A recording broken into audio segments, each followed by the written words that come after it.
Today's round is about languages and the melting pot of America. Do not get languages confused with accents.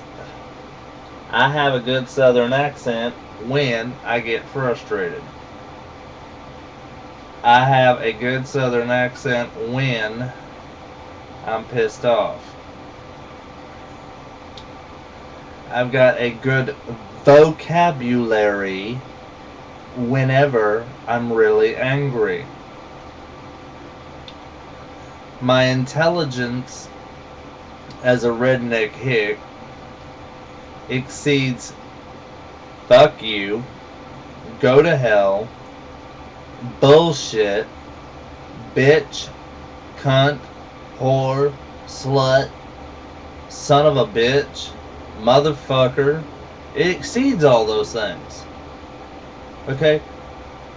Those are words that are not to be used in polite, aggravated company. So now that I've gotten those angry words out, I refuse to use them during this argument that I'm going to have with the nation and anybody else listening. The people in China and in Japan and in Germany and in France don't like us Americans to come over there and not be respectful enough to know at least enough information to speak to them with respect. They don't want us to come in and go, "Hi, how y'all doing? Y'all got a room for us?" They're going to look at us like, "Couldn't you have opened with bonjour, you know, hello, we learn a few words, take a guidebook over there, learn how to actually speak to these people, one or two sentences." You're respecting them. You're respecting their language. You're honoring their tradition. I'm noticing that everybody's pissed off in this country because of tradition. We are Americans. We are a proud people. We are not the only people. We need to respect and understand that other countries are just as proud. No matter what we think, that the French are dirty, the women don't shave their pits, that's a bunch of bullshit. I mean, seriously, people. I mean, it really is bullshit. I mean, and I can say that honestly. I grew up as a hillbilly, and I was told that New York, oh, don't go to New York. You'll be raped, mugged, murdered, and nobody will ever hear from you again. Well, hell's bells. I've been to New York City. I went there for a whole day.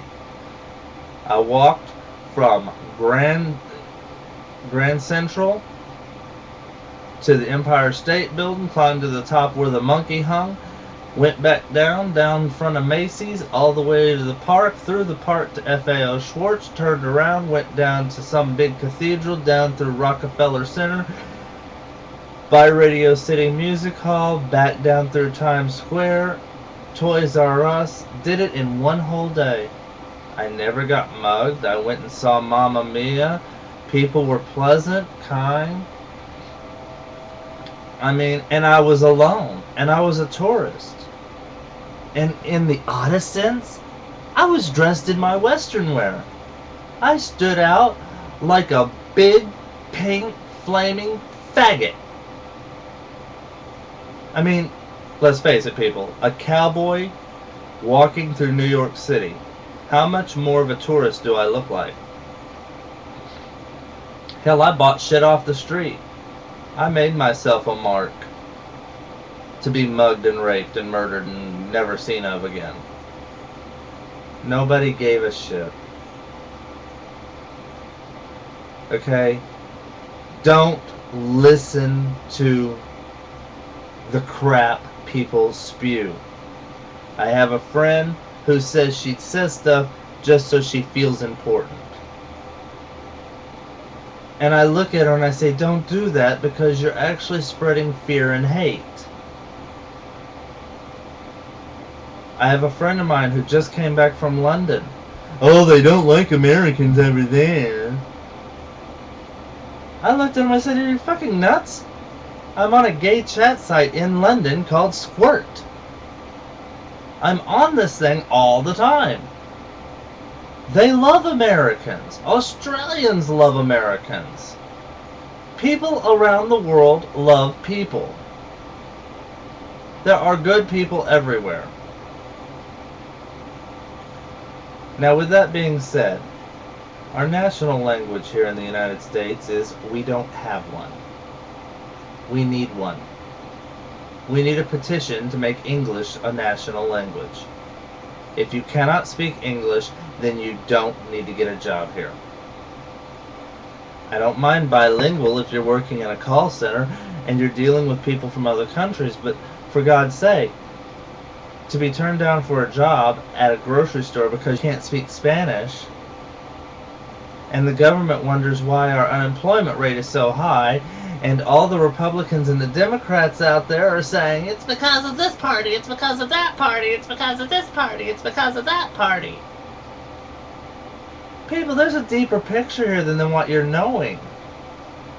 Most everybody just listens to the news and believes what they're told. It's deeper. Look at the picture. Listen at what your people are going through. Ask your friends, how many of you have been turned down for a job because you're not bilingual? Ask your friends, how many people were turned down for a job? I mean, here, let's put it this way. How many of you know somebody that works in a company that's predominantly white? And I'm not saying this in a bad manner. You're predominantly white, so therefore you get an African American in there, an intelligent African American who's considered to be an Uncle Tom because they're not just black enough, they're not thuggy enough. I know because my friend Terrell and his brother Glenn in Mississippi, as sweet as they are, Terrell is intelligent, Glenn is thuggy. Glenn goes into a job, he will pull more of his thuggy friends in and run out the intelligent white people out of the job. Then wonders why he and several of his friends get fired for stealing and bringing down the company, where Terrell goes in and works his ass off really hard and everybody likes him, and then Terrell feels obligated because of family to bring in his brother, and then his brother does the same thing there, and then Terrell looks bad. I have a friend that works at a university. He's going through the same thing. The bursar's office had a large quantity of white employees until they hired a few African Americans who were a little less than, and now it's, oh, he's racist, he's this, They're always looking for a reason. There are certain people that are always looking for a reason to try to make an easy, fast buck. There's where our deeper problems are coming from, people. The people in our society, not the political figures. Keep that in mind. And put a foot down. That's my rant for today. I'm irritated with stupid people trying to make a fast buck at somebody else's expense, and people who don't learn the language and cause me to lose a position because I can't speak Spanish. Love good, be good to somebody, do random acts of kindness, and tell everybody that you know that you love them, because you might not have them tomorrow or by tonight. Peace out. Have a good day.